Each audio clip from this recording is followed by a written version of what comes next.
tells us that the peace treaty, cold and freezing as it may be, is still at the core of their interests.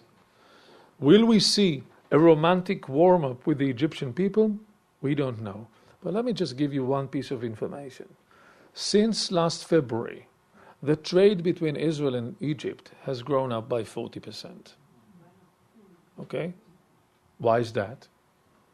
Because business people understand that they need to act beyond the perceived views of their would-be leaders. So I hope that in general, we explain why we cannot do something tactically now, but we definitely see the process of the Middle East and the progress of the Middle East towards democratization. Even if these are Muslim democracies, we think that that is a healthy one at the end of the day. At least it better reflects the true reality on the ground. And we cannot accept the notion that democracies will fight each other. History shows us the other way around. Will it be immediate? We don't know. Will it take 5 to 10 years? More likely. Will it take... we will take a specific effort, not just on the part of Israel, but also on the part of the Egyptians and the Syrians and the Jordanians and the Yemenis? Absolutely yes. It's got to be a collective effort. And this is why we're talking to people in the civil societies that are just beginning to emerge. It is not going to be Pax Americana. It is not going to be peace achieved just by elected leaders. Civil society, people, and business communities will have to be proactively engaged, pushing, and involved in achieving this. One more question before we adjourn. It involves the question of borders.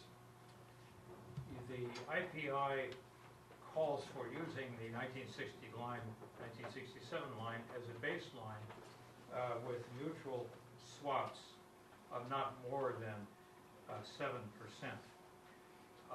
That 7% and 3% are very different figures if you look at a map.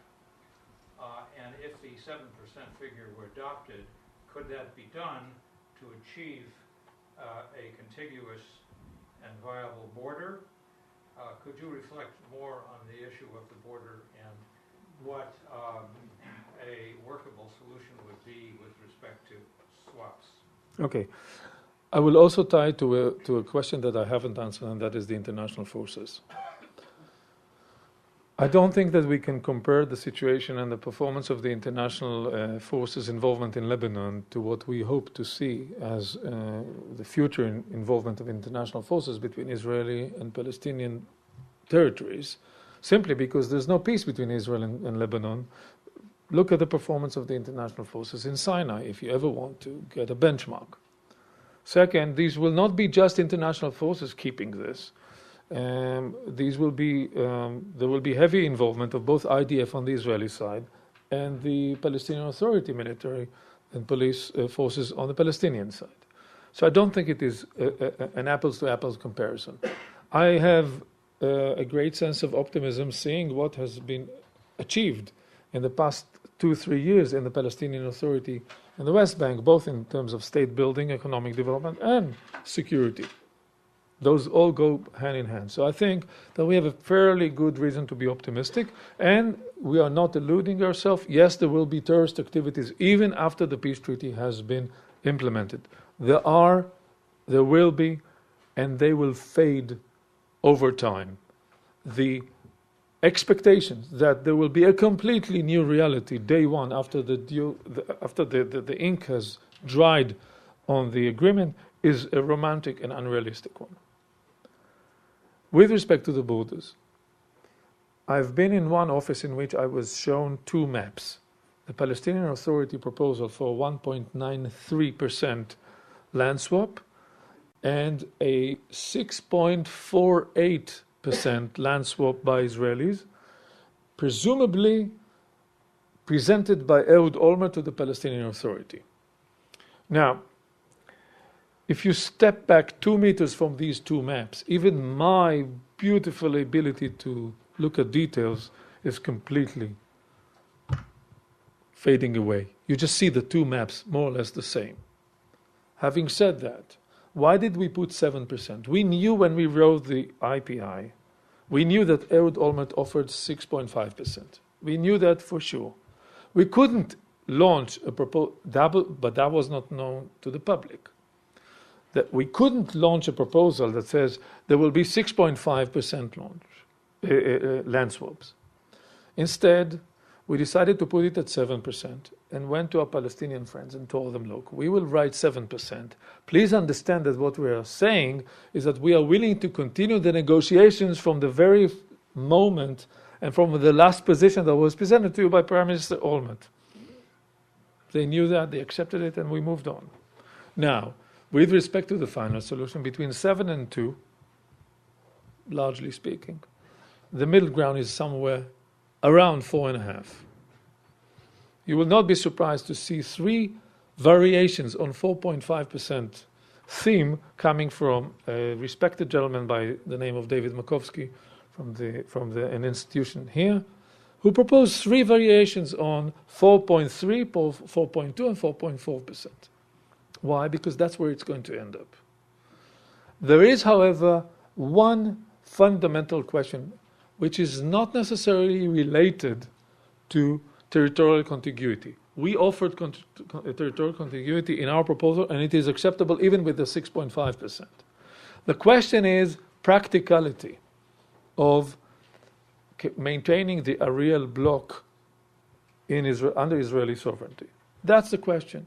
Do we see this finger going into the Road 60, the mountain road, or not? And does it make military sense to keep it? Does it make any sense to keep it, or not? I'm not aware of any holy site that Ariel is keeping today. I don't know about any historic, symbolic meaning that Ariel has. Yet I accept the difference of opinion between military experts who claim we must have it for the sake of security, with very powerful and vocal opponents who say we must not keep it for the security. Until they reach an agreement, I'm sure we will be able to find a solution. I think that at the end of the day, the borders are solvable. The refugees issues are solvable. Even Jerusalem issues are solvable. What is necessary is not a new intellectual idea. As I said, what is necessary is courageous leadership.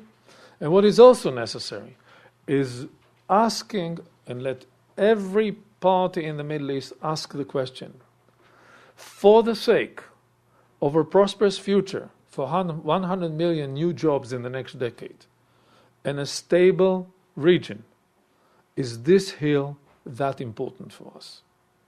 Can we move the line here or there? And that question needs to be asked by both Israelis and Palestinians. What is our leadership committed to? Tactical PR wins, or solving the conflict for the sake of the future generations? And what is missing is the latter state of mind and the passionate commitment to reach a deal far beyond misunderstanding of this word or that word in any particular document. Thank you, Kobi. Join me in